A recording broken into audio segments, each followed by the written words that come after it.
Good morning. Morning. How are you doing? I'm doing great. Karibu sana. Thank you for having me. It's good Happy to have Eid you. al-Adha. Happy Eid al-Adha. You have done quite a bit of work, just sitting down with your pen and sketching and communicating a lot and influencing how people think, how people view things. And that's why we are here to discuss your work and the activism that you do through the work that you do. But first, Jano is going to welcome you with the day's quote. Yes. She'll tell us who said what, let's see what it means. Who said what, when, where, and why. Edward Jones was a prominent African-American educator, best known for serving as president of Morehouse College, until, from 1941 to 1967. So very passionate about education. And he once said, even if it's away from education, in his inaugural speech at Morehouse, he once said, it's better to light a candle in the dark than to curse the darkness. Yep. Oh, that's wonderful. Right? Yeah. Indeed. Mm-hmm.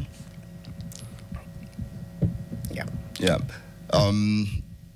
Yes, I mean, looking at what I do, I mean, in many respects, to borrow from your quote, I mean, drawing cartoons is more like also lighting a candle in the sense that, you lighten up the, you make people laugh. Mm-hmm. But as Eric mentioned, that also, in the process, you hope that you'll make people think. Mm-hmm. You hope that, you'll challenge people to think about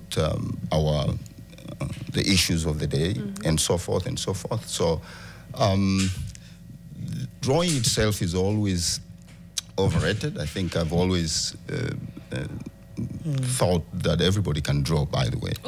You can, but I think it's what to draw, which is always a challenge. Yeah. And so I've been blessed enough. I've always been given a platform, and so it has been much more easier for me working as an editorial cartoonist for some of the biggest newspapers in the region, and that has been also a blessing.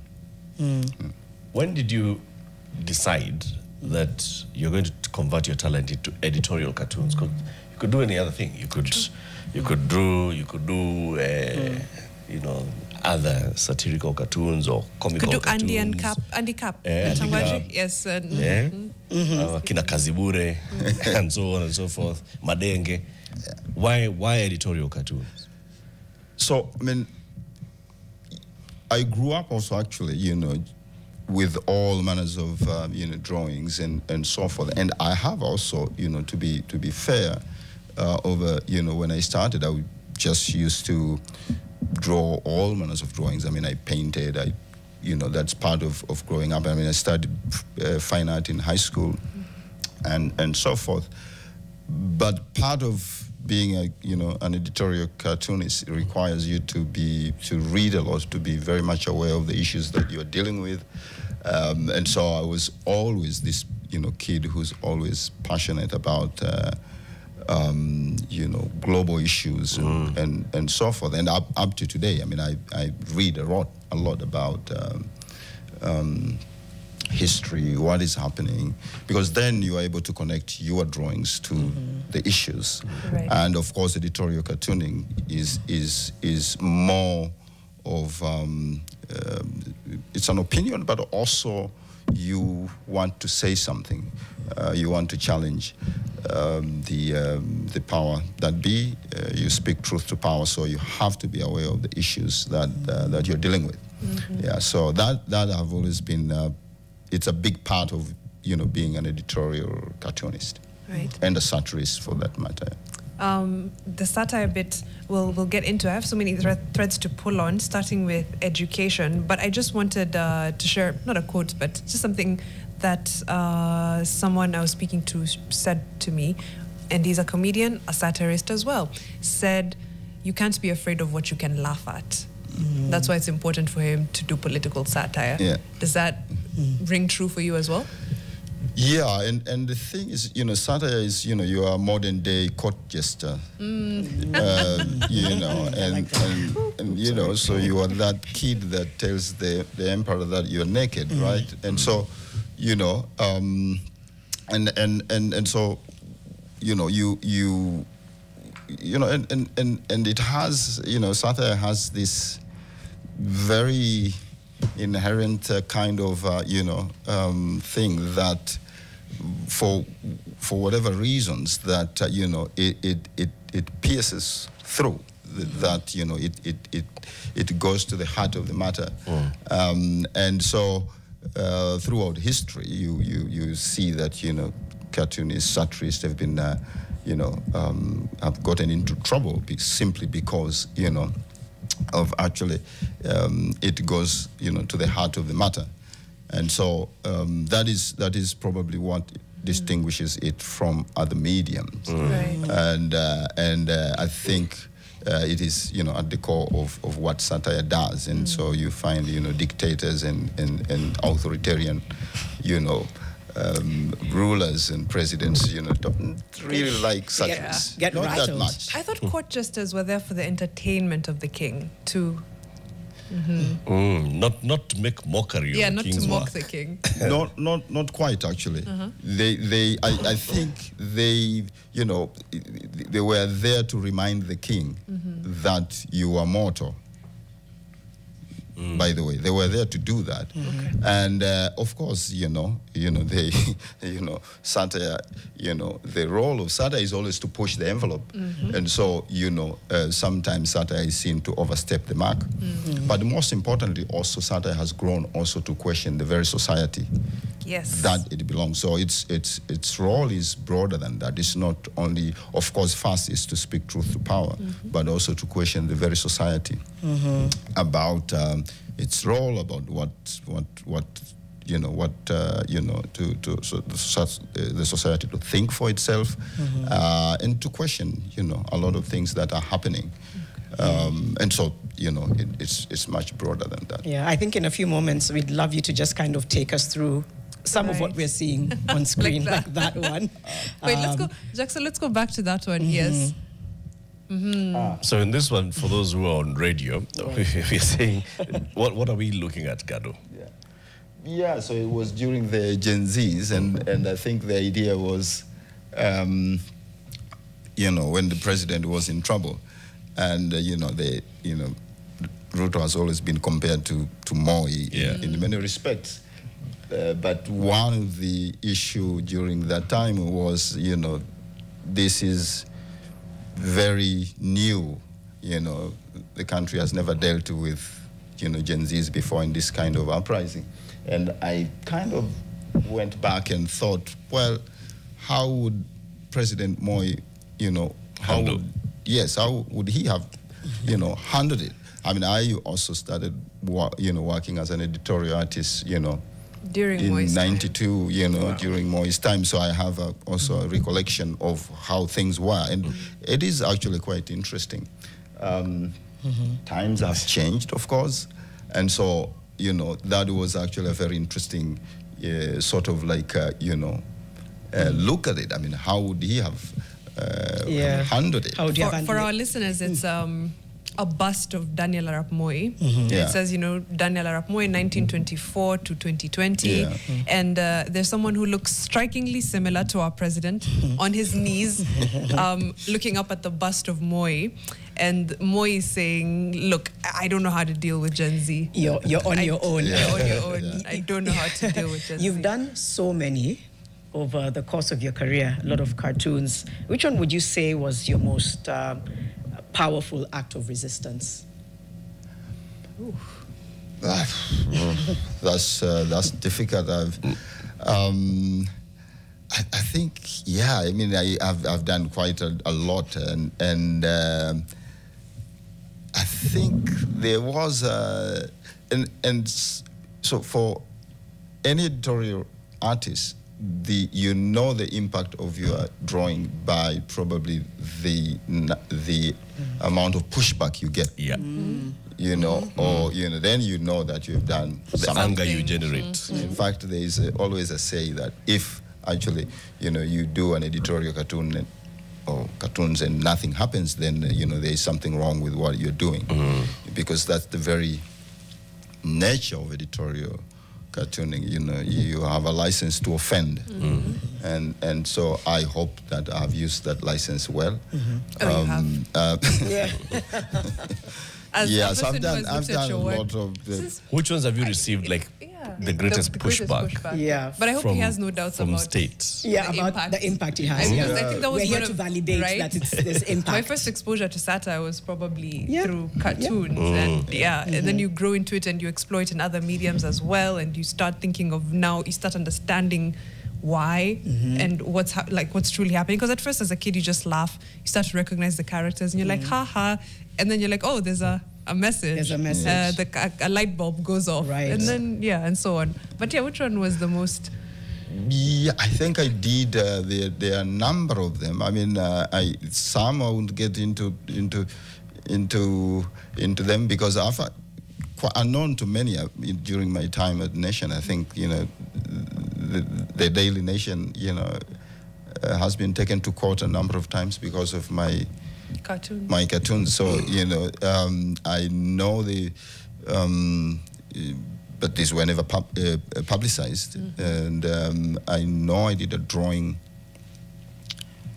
on Moi when he left office. That the drawing that said is sort of like an ad. I picked it, saying that the person appearing here is not allowed to transact any business. And I thought a lot of people thought that was mean and demeaning and for the outgoing president. And so I received a lot of blowback. The same people who were singing what was the song for telling Yotawezekana. Yeah, Yotawezekana Bila Moi. Those same people. The ones who are crying. Yeah. The ones who are not singing are the The ones ones who are not who are singing. Okay. But also I've received also threats. There is a long before the Danish cartoons. I mean, I did a drawing in which actually the Nation had to apologize on its front page, and I received very many hate emails. It has to be pulled out of the internet. The online publications. And the Muslim community was really up in arms, and they wanted actually to demonstrate from Jamia Mosque, I was told. And, so, and it was a drawing now.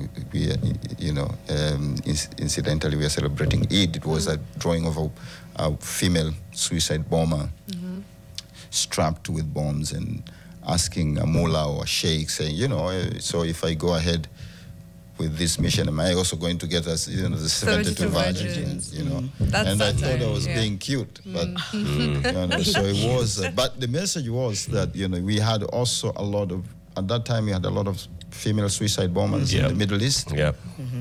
But I was also trying to raise this issue of that suicide bombers questioning that the notion that they get the 72 virgins, and I thought I was being gender sensitive. So okay, what do females? We know. Yeah, what's the promise? If it's 72 on this side, It should be was, 72 on the other side. It was, I mean, the church has a few times reacted to my work. I remember I did a drawing about a priest waving the Bible, saying homosexuality is foreign. Is foreign. Is the word you used is but there was that, and I but then Wanjiku decided reminding the priest that so is the Bible, Father. So it's also foreign. But so you question as a Yep. the role of any satirist is to question the not only the authority but also what we think, how we Our think. beliefs, Exactly. Are there any lines you wouldn't cross, though? Have you ever sat down and been like, I don't know if I can cross this line? Or do you not see it as crossing a line? Do you just see it as, no, I'm going to talk about this situation, but how do you know when you're crossing a line, not crossing a line, or is it, are you meant to just cross the line? Right. Could be And also. then figure it out later. I know. It's the job. It's the job. The Yeah, job when is you're to already cross the across. line. But are there any lines you wouldn't cross? So I've crossed many lines. Yes. No, so you do. One, I don't try to avoid issues, but I try to go around them. So how do you, how do you deal with them? And sometimes you only know you have crossed the line after crossing the line. So and your role is always to push the envelope. And so it's also, satire is the medium that, especially editorial cartooning, is just you challenge the norms and our beliefs and so forth, and you can only do that if you cross the line. But also, with time, I've also learned to have the freedom of choice, in the sense that also there are issues I wouldn't. There are things that I wouldn't do for the sake of it. Yeah. I mean, I think The things you wouldn't satirize. Exactly. So I would find ways to satirize them in a way where I would weigh and see, okay, maybe. So one, for example, to give a good example, I mean, satire, you don't attack the underprivileged and also the marginalized and the weak. Then satire, you have to go after the powerful, and so that you always try to avoid and weigh and see.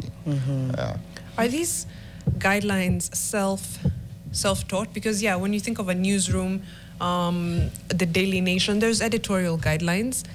There's what you can do, there's what you can't, there's what you can say, So for a cartoonist, are there internationally agreed on editorial guidelines, or do you just kind of guide yourself and figure it out as you go? So that's a good question, and they are there, but also satire is always a little bit outside of those, guidance in a way. And in a way, you that's part of crossing the line, of pushing the envelope. So you would have always these your own guidelines that you would do. So, for example, I mean, the very idea of if I'm to satirize Eric, I mean, I would look at what features to poke fun at him and so forth. So that is very much what Eric you do. is like, But then also, so for Which example, features? No, I'm kidding. That's for example, Right? And they're gonna white paper. Actually, but that becomes also very difficult when if I'm drawing and people are watching, then that's also always Oh, you feel the pressure as well. But for example, the idea of also for example, how we satirize and how we depict women, that also you have to be careful, because you can fall into the trap of not only generalizing but also demeaning women. If you draw women in certain type of that, so you have to avoid that. it's always like a big bust. Exactly, or, and that's a tiny waist. Exactly, and all that. So you have to be to be aware of this, and so that you don't fall into that trap. So these are not only self-imposed, but they are also things that you have to be aware as a satirist. And I think there are others now. But having said that, I think also you sometimes you learn by crossing that line and say, okay, I went I a think bit too far. that is across the globe. I mean, that happens. All the time. Satirists all the time. I think there's some times when you can credit happy accidents of something that happens. For example, think of this character, Jano, this character who is wearing a hat that has Kenyan colors, right?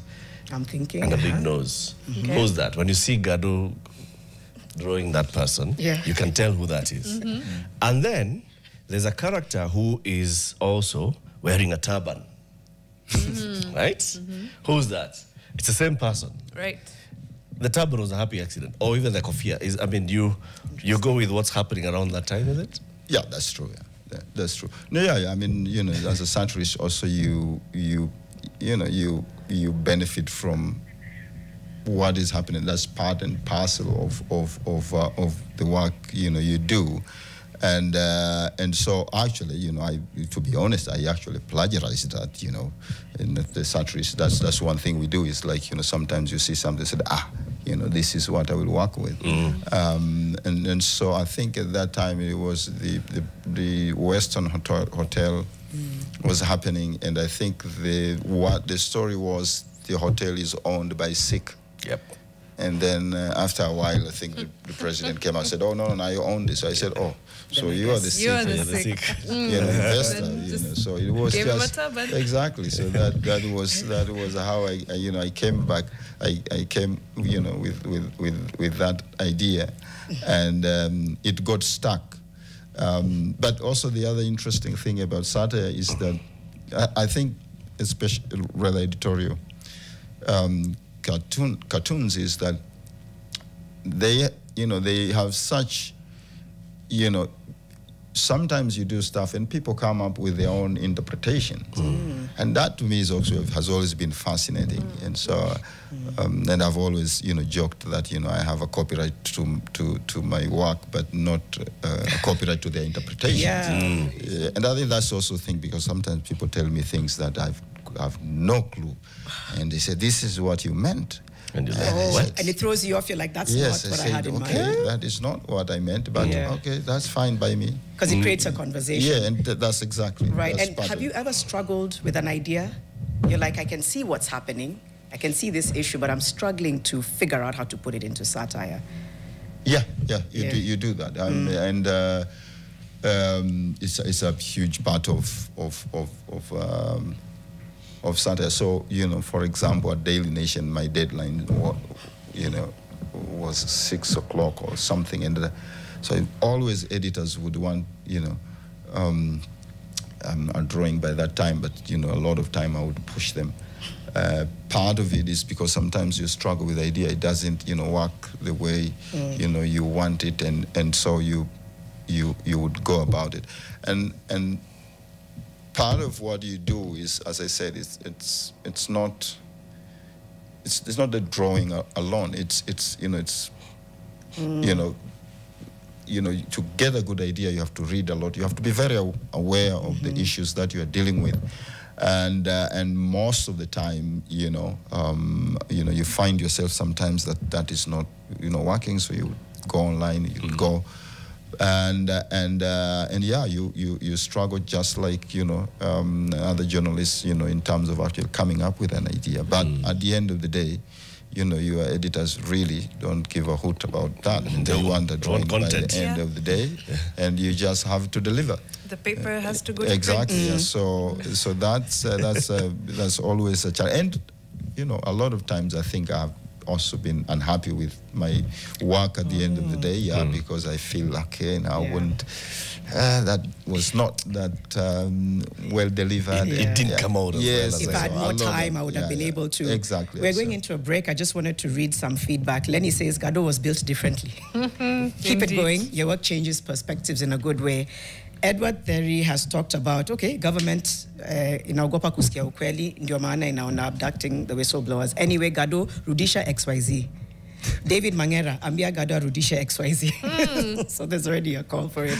There's a lot to get into, including that, including how you evolved to bring in XYZ as we sample more of your feedback, and also hopefully come back and look at some of what you've done, some of the pieces that you've done, and just take us through an interpretation of it. Okay.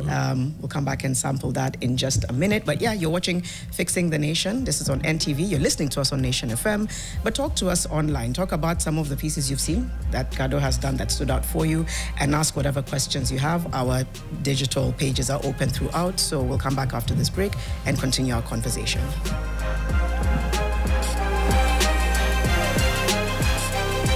it's across the region. We'll be looking at some of them, like in July. I don't know, Jackson and Wagesh should be able to get this one for the 3rd of July 2023, not even last year. There was a whole conversation about Tanzania, the port of Dar es Salaam, and Dubai World, which is similar to a conversation that happened here. That it keeps coming up about Kenya, Dubai World, port of Mombasa. Now they struck a deal for the port of Dar es Salaam with Dubai World, and you basically just carried this proper cartoon on who appears to be the president of the Jumuiya ya Muungano, Jamhuri ya Muungano, and carrying bags of cash. And it's written there, Samia's second term. And there's a person here in her pocket called Mbowe who's holding a thing written Marithiano. Yeah. And he's saying, this is a crooked deal. And the media in the other pocket filming. And Parliament on her shoulders, celebrating. Oh my gosh. And then your usual small person at the corner there who comments, says, I guess her second term is secured. What? This is injecting, like, directly. Yeah. So that is that's. And you're here, Basi. Yeah. Oh, that one. Okay. It's just direct injection. Yeah, like really. There we go. Yeah, so that is very much the very role of satire is asking these difficult questions. And so one of the things that satire does is to go where, to tread where others, other mediums fail, or rather are afraid to tread. And part of that is asking these difficult questions. And so, the story at that time is that the deal was struck that the Dar port will now be managed by Dubai World, and so there were a lot of questions around that. The deal was struck and not following procedures. Parliament basically rubber stamped the deal. So there were a lot of people, who opposed that, the opposition and civil society and so forth. And so, but what was clear is that it was not done in a transparent manner, and there were a lot of questions that were never answered. And so the drawing was questioning that, was saying, how can this happen? And also because you had the opposition, leadership that supported the deal, and so that was the idea, that you had the leader of the opposition in the pocket. You had the media that actually also supported the deal, and so it's like everybody was in the pocket. Exactly. So the idea is that they were in her pocket, and also the only other room for interpretation is that this was a crooked deal. And so the idea is to say, if it's a crooked deal, then it means that it's political. Exactly. Ruto Antoinette, finance bill, give them ugali to eat. Yo, okay. Let them have ugali. Finance bill, give them ugali to eat. So that was a reference to Marie Antoinette. Yes, Marie Antoinette. Before she was beheaded. And so it kind of satire also borrows a lot from history and from other stories to communicate, and so that's really a huge part of satire and editorial cartooning. So you can go back in history and compare and use this vignette to pass your message. So do you think that was a let them eat cake moment during Reject Finance Bill? Well, exactly. If you were to look at, you can interpret it either way. But to be fair, is that this was a huge moment in Kenyan's history. Yes. And so you can interpret it that way. but again, I go back to what I said earlier, that, you know, satire allows people to, you know, have different interpretations. Yes. And that I find always very, you know, fascinating for me. It is. I think it's a testament to the fact that it is a form of art. You could look at it, and I look at it, and we see completely different things. I could look at it today and look at it tomorrow and see two different things. So it's a form of art that, yeah, perhaps people are not as aware, you know, of. As far as impact is concerned, because you're expecting to see like blurbs painted somewhere to be like, oh, this moves me, but that moves you as well. Yeah. Which one caught your eye, Janet? The one that caught my eye, it's The one just before this. even the one before, the one where it's just this one. This is what caught my eye, because I was going to ask. You know, it shows there that there's what I'm assuming is blood, red carpet blood, I guess, a play on it. And the bucket has written extrajudicial killings, etc., and then the road, paving the road to 2027.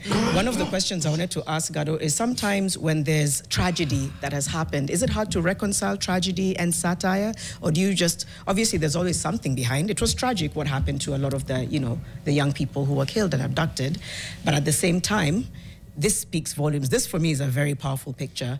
And so even as we look at it and observe it, is it hard sometimes to reconcile when there's been something tragic and finding a way to integrate satire into it? Yeah, that's very true. I mean, there are times I've also struggled, you know, to deal with certain topics, and this was one of those, you know, subjects. It's you know, satirists are also human. And you are dealing with this, you know, and again, you know, all the stuff that, you know, satirists and cartoonists, you know, do, you know, these are also issues that we deal with them on a daily basis. So on that particular one, you have, you know, DP Kindiki sort of like clearing, you know, the way for the president, but. You know, I'll also, for example, give you an example. I think in 2008, when we had paving the way with the blood of Gen Z, yeah, because, you know, that, that's powerful. Yeah, so you sometimes sit and I said, you know, you can actually, you know, really, should I do this? You know, it's not that satirists are, you know, insensitive to what is happening. You know, you have to be brave also to figure out how to deal with certain, you know, issues and subjects. But at the end of the day, I think, again, satire, you know, is a medium that actually, you know, tackles issues that probably, you know, or say things that probably others, you know, are too afraid to say. You know, afraid to say. And I think that's it's a challenging license. You know, you have to, you know how to use it, but also sometimes, yeah, I mean, satire sometimes oversteps its mark, and that's part and parcel of freedom of expression, and we have to accept that. I think always, I've always said that I think the evils of freedom of expression. I would rather, deal with the evils of freedom of expression than the evils of curtailing that. And silence. You were about to talk about 2008. I think you were mentioning. Yeah, so during the 2008, I think when we had the mini civil war, here, it was very difficult. I mean, for the first time, I realized, okay, what are you going to do about, hundreds of people who have been killed? It's easy to, do satire when, it's in Palestine or sometimes it's in Ukraine, but when it happens, just in front of your doorstep, then that becomes a different ball game. And so but it requires you probably to think harder and to figure out probably how to, to communicate better. Yeah, how to do it. Mariam and Eric, is there anything that stood out to you from some of the pieces that we were seeing just now? Yours was the let them eat cake. For sure. Yes. That one, let them eat ugali. It was our moment. It really was our French Revolution moment. Yeah. In that so many things happened. People speak to a mind shift that had been building, but kind of came to birth on that day and during the entire month of June, more or less. Right. So that one did definitely speak to me. I think also the paving the way with the blood of Gen Z is it's so accurate. Yeah. It's so accurate, because everything that has happened since then is happening on their backs, on the backs of the loss that we suffered that day and the gains that were made. So quite literally and figuratively, that's what we're doing. There was one there that, at what point did you decide to draw this particular character wearing a huge crown on his head? And we know who that is. Let's start with that. Has it passed? Why did you start drawing this particular character with a huge crown on his head? And every time he appears, people know who you're talking about. So one of the things that satire does is that you look at tropes and things that your audience can quickly identify with. Right. That one. So I would, if Janet was a politician, I would look at probably the hairstyle. That is she goes with I do like to all the time. Yes, I would say, okay, then that that is something, because then readers can identify. And sometimes you go with, it's a trial and error. I mean, I'll look at Marion and say, oh, okay, she has all this, piercing, and okay, then that's something. And so they become sort of like something that you lash into and use that. So it depends. I mean, President Kibaki, it was a golf stick. Yeah.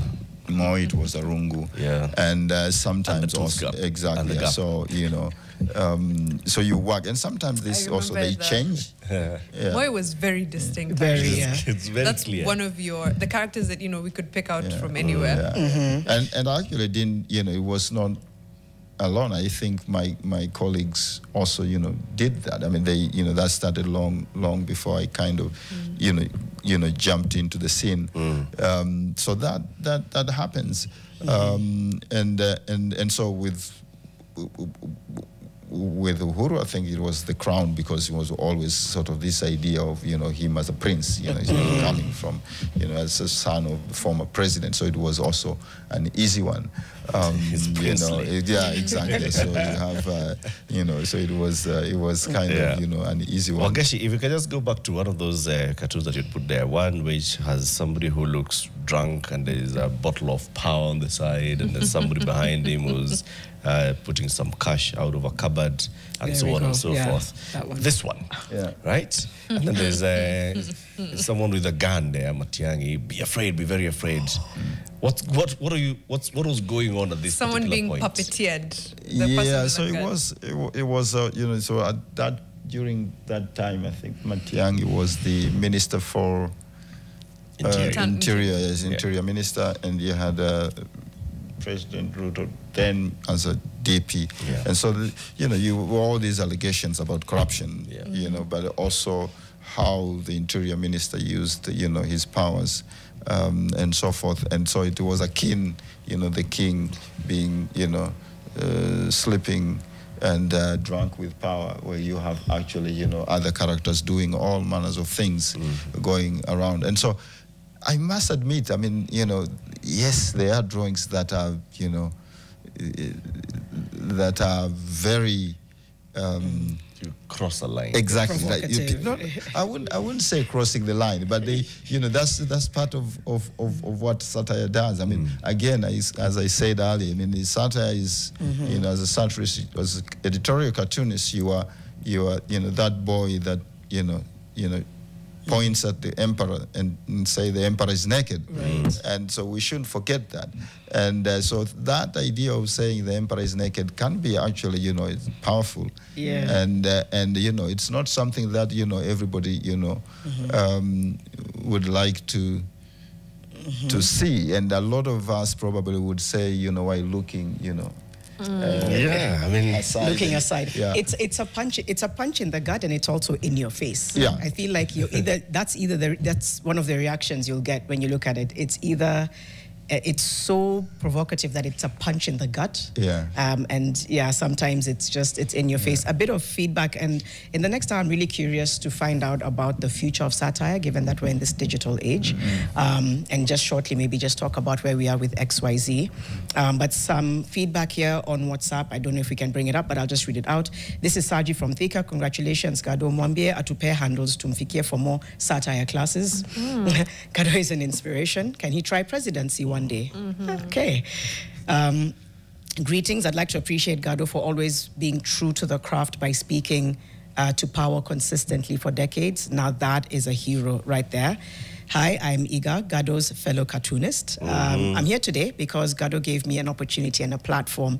I know how it feels to fill his big shoes. So you've also mentored others too. Yes. And Iga is an amazing cartoonist as well. That's incredible.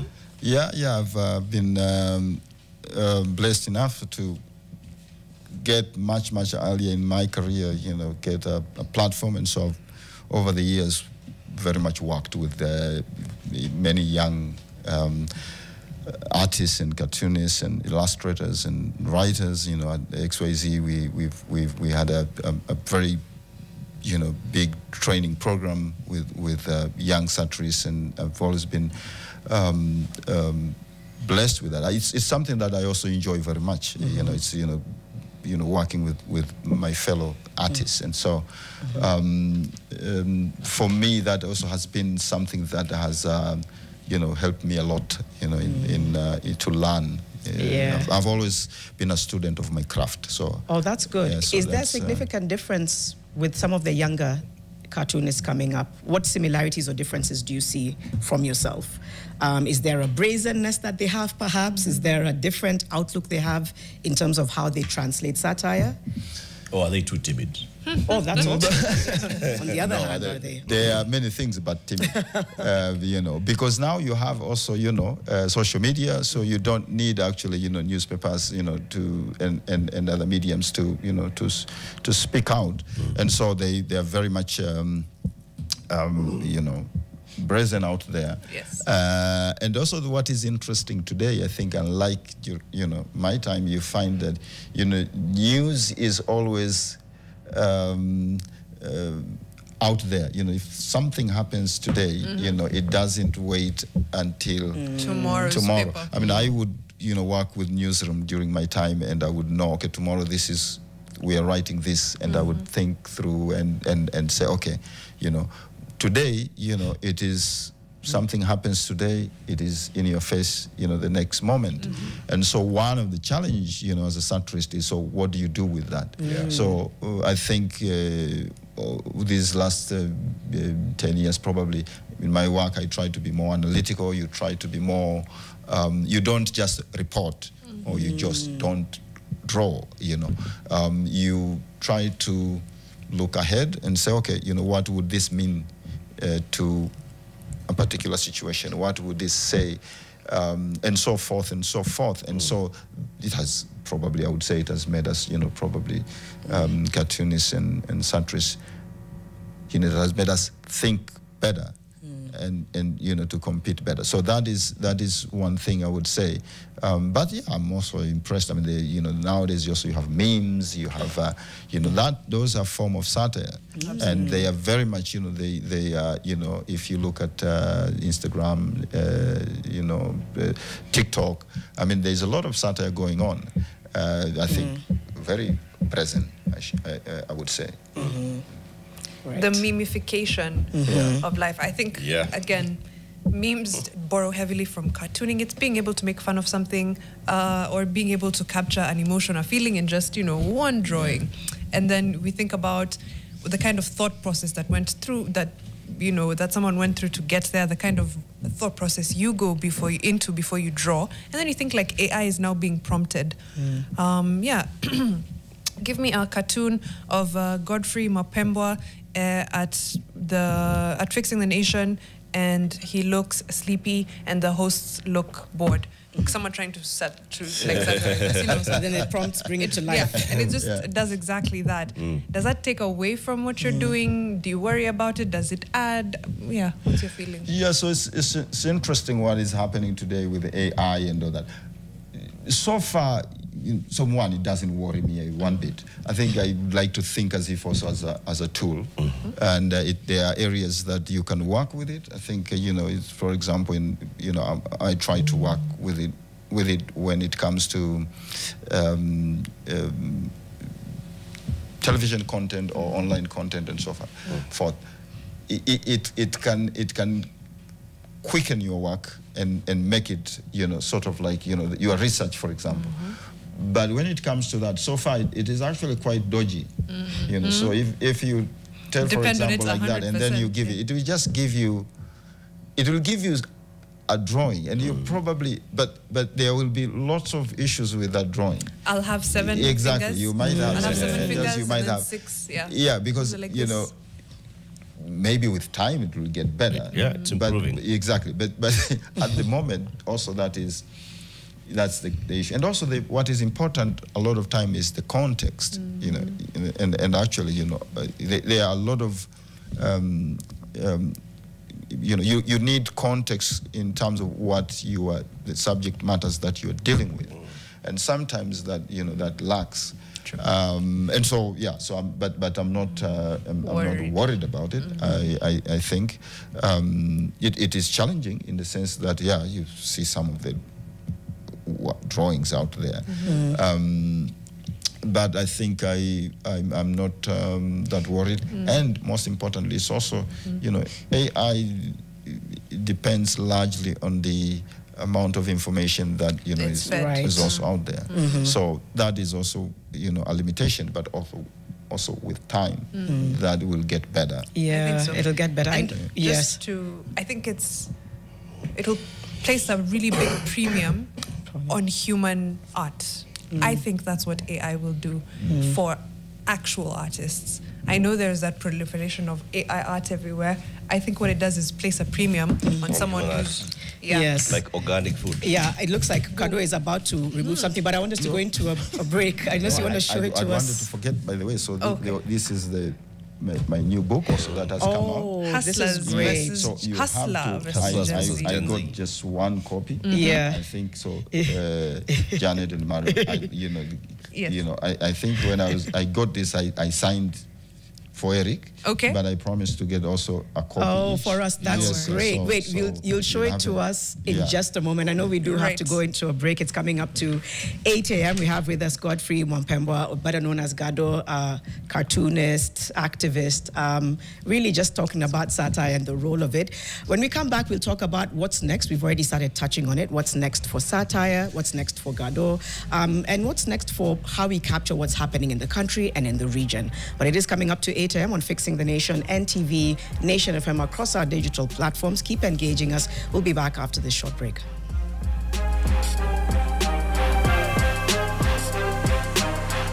And then stop. What's the date today? 6th of June, 2025. Yes. When is the next election? 2027. August 2027. Or 2026. It's okay. Depending on who you ask. I know yes, that, or 2026. That debate needed. Why? That debate is Willis Otieno's debate. We are campaigning already on June 6th, 2025. It's what we do, Eric. Yeah. It's what we've always done. But this this is now campaign. Admit the people to an entire group of people who are going around, stopping. June 2025. Round 1 of 15, remember?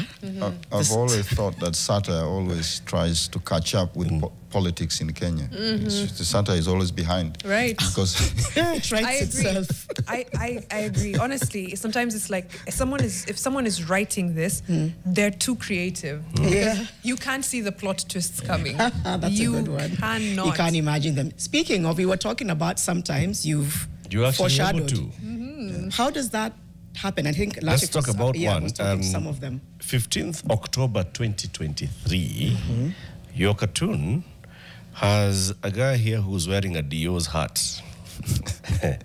And he's a tiger. He had just come from talking about Kenya, we have tigers. Remember? Ricky G. So he's, like doing somersaults in the air. And then falls down. And somebody here who looks like our guy with a turban, but this time wearing long garbs, is standing there shocked. And your person of commentary says, you're going to need a lot of glue to put him together. So this is you're talking about Ricky G basically just flying too close to the sun and falling down and crashing. October 2023. What had you seen? Because at this point, talk of impeaching the deputy president then was not this strong. Yeah, so one of the thing about, satire, the editorial cartooning and satires is that you also try to, as I said earlier, I also try to look at, okay, where will that be, in a year's time, in 6 months, or, and you try to calibrate that and with what is happening. Because sometimes, news is too fast. A lot of stuff is happening. And so the idea then was that, pretty much, the idea of a paper tiger, that, you make a lot of noise, and so forth, while, we are not seeing the substance. And so I thought of actually, this idea of, a paper tiger making all sorts of somersaults. But where will that lead you? You are probably going to crash.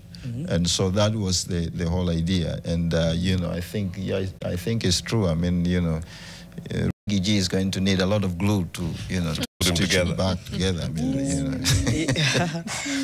So one of the satire also, it's not only it's the opposition. You have to look, at the opposition and the government in equal, measures in terms of your commentary. And so that's always important also. There's this other one, 2022 May, right? And you have drawn here, will the real Samia Suluhu Hassan please step forward? Yeah. So there's Samia there looking all prim and proper. There's Samia there looking like a young, party girl. There's Samia there looking quite tough. And there's Samia there looking quite the dictatorial like a war person. general. Like a war general. Exactly. In military regalia. Yeah. This was in 2022. Yep. What made you do this then? Because also, over the years and with my experiences, that when leaders come to power, is that, you try to look, what are they? And one of the things is that, with her, which was very clear, is that we were not very sure. And, at one point, it was seen as somebody who's bringing reforms. At one hand, it was this person who's very effacing and so forth. But also, he started also, there were, trends there that were worrying. Some of the opposition leaders were imprisoned, and so forth. And so the drawing was basically also question is that, we don't actually know what she is. I think today, one can say, been vindicated because, there were all these threads, rather, throughout, her time, you have seen this different Samia. That's what the drawing then was, cautioning. Saying that, we have, to be careful. And again, it's the very same thing of actually, pointing the finger to the emperor or empress. Are you worried about probably you are, about our regional politics? What are you foreshadowing?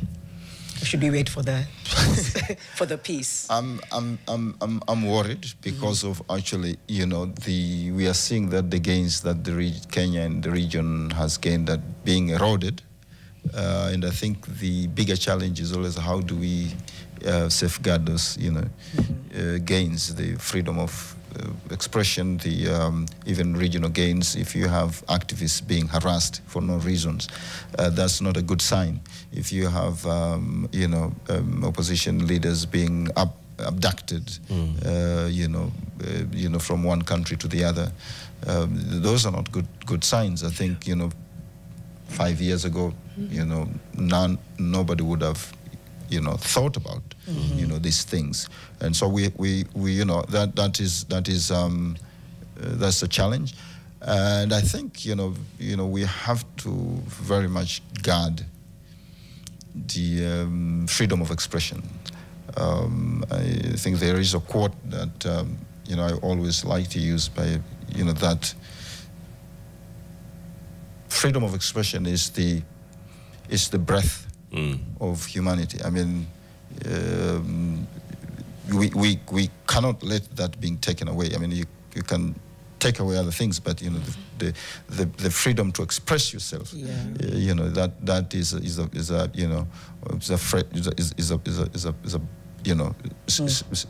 a breath that we should not actually. If somebody is stifling, that is stifling basically, your ability to breathe. And I think it was I'm paraphrasing it, but it's very important, and I think now we are seeing that how important that is. So more so every day. I want to get into XYZ, but before that, trouble with authorities. One, how do you protect your work from a copyright perspective? Then two, how do you protect yourself from legal ramifications of your work? And do they still try and come at you? Yeah, I think that, if I'm to go backward, yes. I mean, as a satirist, you are always in danger of that. That is never far away, and you have always to be on your guard. I think when I was working with newspapers as an employee, I think always the nation would pick up the tabs, and so you're always protected. Just like you guys, if anything you say anything incriminating, the nation would have to come and back you up. Yeah. But having said that, I mean the satire is always in somebody's crosshair, and as I said, I think there are a few legal issues that the nation had to deal with, as far as my drawings were concerned. But that's part and parcel of that. And what about intimidation? Just because you get that, yeah. So I would get. I mean, I had people actually sitting down. I mean, forget about people trolling. Trolling today. I mean, I had people way back, at people sitting down and writing letters. Wow. 2-page letters. Writing a handwritten letter. Exactly, that to intimidate you. I have actually, throughout my time, letters from embassies, letters from religious leaders. I've been actually threatened with my life. And my family has been threatened. You have nowadays. You also, through online threats are always there. People will say, and a few times people have written to say, we know where you live, we'll come after you. So you must have a thick skin if you are in my craft, because people will come after you. I remember there's a young activist, blogger who asked me, how do you deal with this, guys? They said, well, I actually don't pay attention. Normally, after I've done my work, I actually don't, look back. And I also find I find it fair when actually people, comment and get back at me, because, well, I've had my say. I suppose, you should have yours. Yes, you should have yours. So I don't treat it, whereas I take it seriously, but I also, in other, words, I don't take it seriously in the sense that I understand. Also, I respect that their right to fairly express themselves. Yeah. So that's how I treat it. Of course, and I laugh it off at times. Right. As long as they stay far away from me. Can laugh it off. Cause any physical harm. Yeah, it's not necessary. Just picking up on what Mariam was alluding to about XYZ, because a lot of people obviously resonated with it, are looking for an update. I know we talked about it a little bit off camera, but just maybe just what Birth did very briefly, but also where does it stand now? Yeah, so we are trying to bring it back. We are working behind the scenes to see how we can bring it back, and especially now that a lot is happening. It's also a very tough show. You need actually a lot of crew members. I mean, now, of course, with technology, we want to bring that. But with the XYZ, we had a brilliant team of writers and the personnel. So we'll probably also come to you guys to see if you can actually work with us. But yeah, we are working on that to see that we are bringing it back definitely. It is one of the projects that I'm very proud of as a creator of the XYZ. No, it's a fantastic show. Like I said, the fact that we were able to laugh at our problems makes it really that much easier to deal with them. Then when you think about how much independence is needed to create that kind of work, what would you say is the future of having independent newspapers, independent blogs, independent TV stations, news, satirical content? How do we get there? Because it takes money to create this content, a lot of money. So the other thing is that, now it's sort of like we are also in this, everybody for himself. And so I'm a little bit, kind of, old-fashioned a little bit. If I want to get good stuff, I would think, well, I would rather, listen to, Fixing the Nation, because I believe there is professionalism and so forth and so forth. And, I'll get, it's much more, I can rely on it. But at the same time, it's important that, this has been democratized, so it's fair, for everybody also to try out and do what they want to do. The challenge still remains is good satire is also a lot of work to do. That's also, the reality of it. It might look simple to many people, but actually, what is put there, it's a lot. And so, that is also what makes it more challenging to produce good satire. And also, now today you have a lot of short content and you have a lot of out there. But I think with time and with good content will just, in my view, would sell itself. You will just see it out there. And the more the merrier. But also, with young content creators, I mentioned the use of technology. So you see a lot of, stuff out there, but already we are starting to see and say, questioning some of it. Because it also, freedom of expression also can be used against the good. It can. And it has been. It has been abused. Exactly, it has been abused. And so, so I think that is one thing we have to...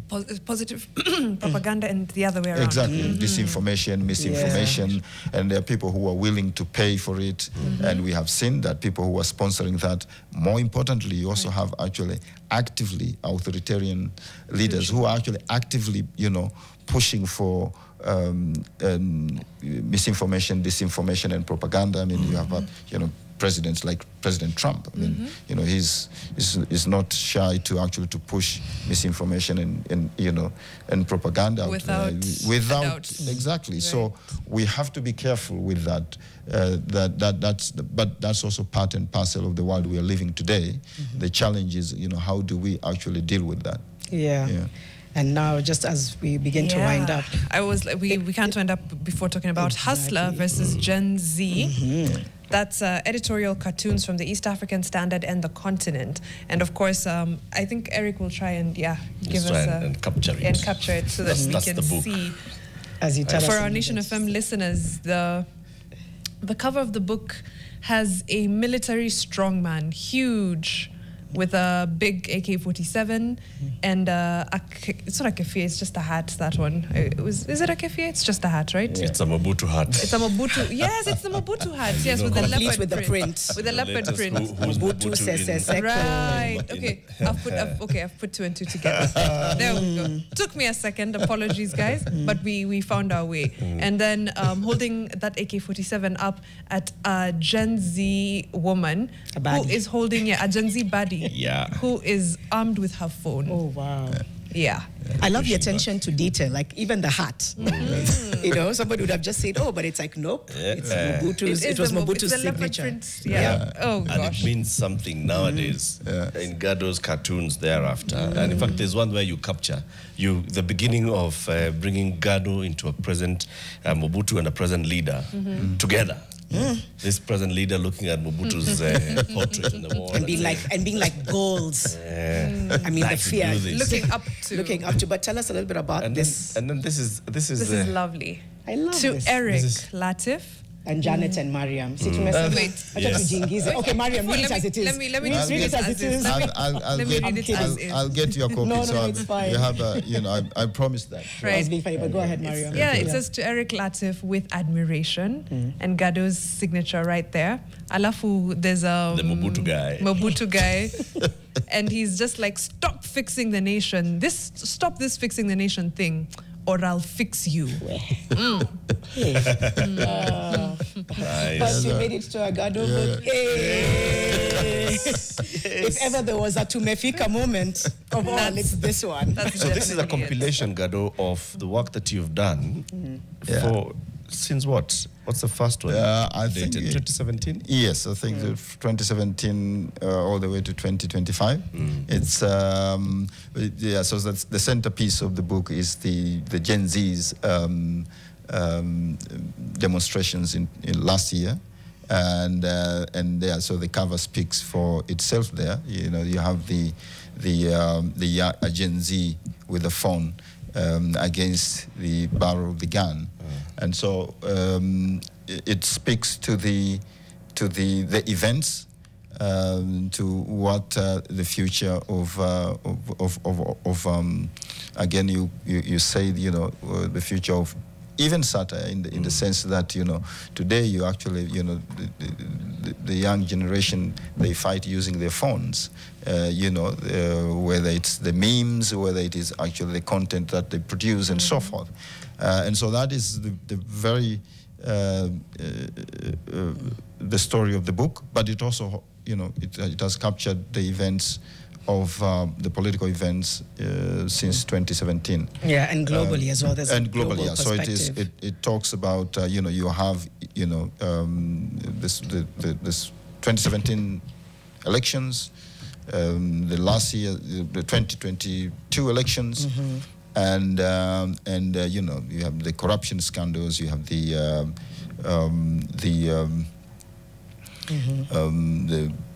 extrajudicial killings that were going on. I love that. I'm ready to meet their leaders, and it's just, what is that, just phones? Yep. Yes. Yeah, that's brilliant. And then the previous page, it's Zacchaeus vigorously pushing through with tax collection, walking through a graveyard. Oh, no. Yes. Like I said, punch in the gut. Yeah. Sometimes, sometimes you have to go there. Cartoons, do that.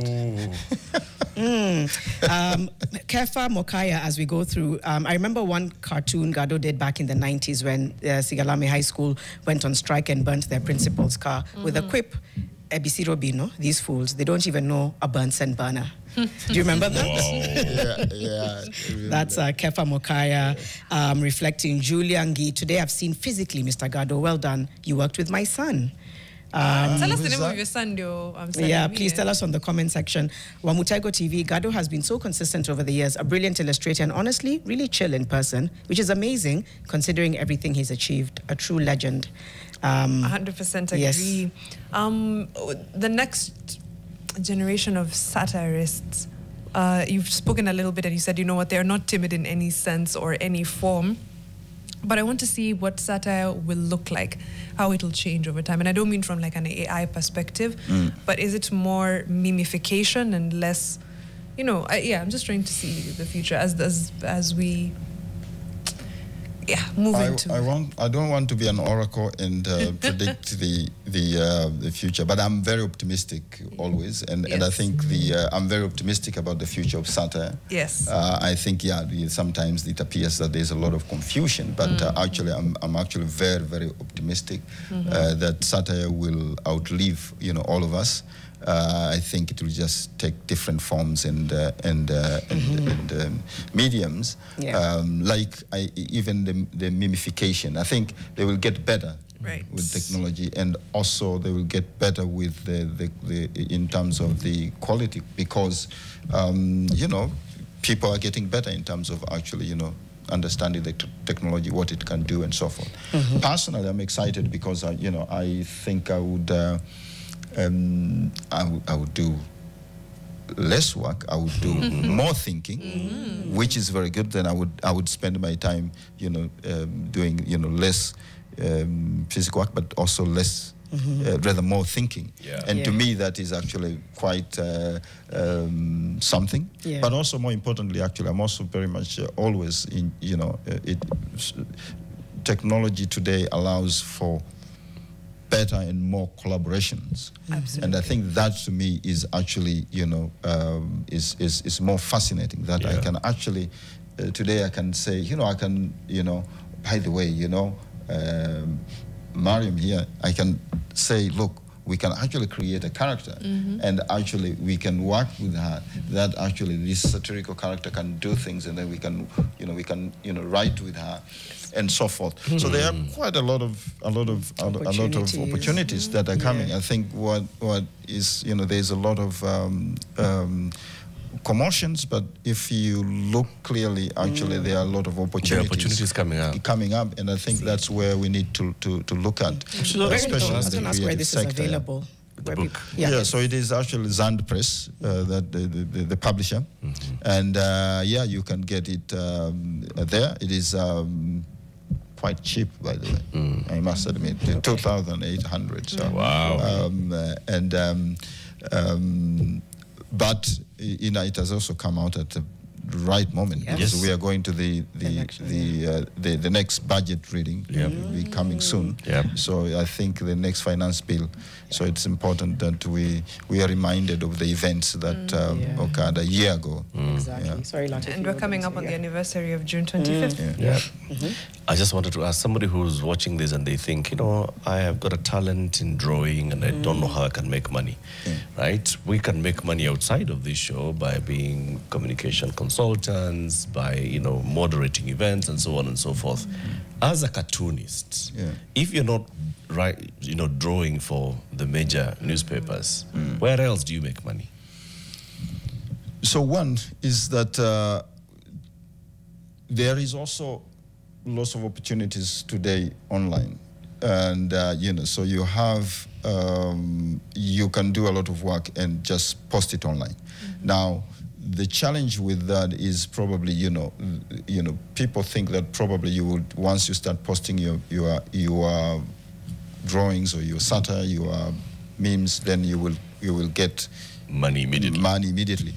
You know, that is the challenge. I mean, satire, you know, editorial cartooning, just like any profession, it takes time, and you know, the competition is also much stiffer now. So that is one. But also, it's actually, you know, people also should learn to diversify. There's a lot of things that, as an illustrator, as an editorial artist, one can do than just probably say, you know, I will draw for a newspaper or rather for a media house. There are a lot of things that, you know, young artists now can do. They can, and also they, you know, they can animate. I'm a classical animator, by the way, by trade. And so, you know, you can, That's one can. painstaking work. You're a patient man. Yeah, very. I was. You were. I was. But nowadays, the technology, you know, so as an animator, I mean, you work with lots of other artists. You can, again, with technology, you can be a brilliant character designer and so forth. So I think it's to embrace technology, but also to be aware that, you know, it takes work and it takes, you know, a lot of you know, collaboration and other things for you to succeed. Thank you. Julia says the son is Brian Safiri. Brian Safiri. Oh yeah. Brian? Yes, he was my director at XYZ. Jackie Nganga also says that she loved the opportunity for working with you at He was XYZ. a measured boss. You were a balanced All right. boss. Thank you so much. Balanced boss. Thank you. Am I now? Gado, it's been an honor. Thank you so much for gracing us here on Fixing the Nation. We look forward to, seeing more of your work in future, but we do need to go into a break. It's now 8:30. We'll come back with another conversation and perspective. Stay with us. We'll be right back. Oh, thank you for having me.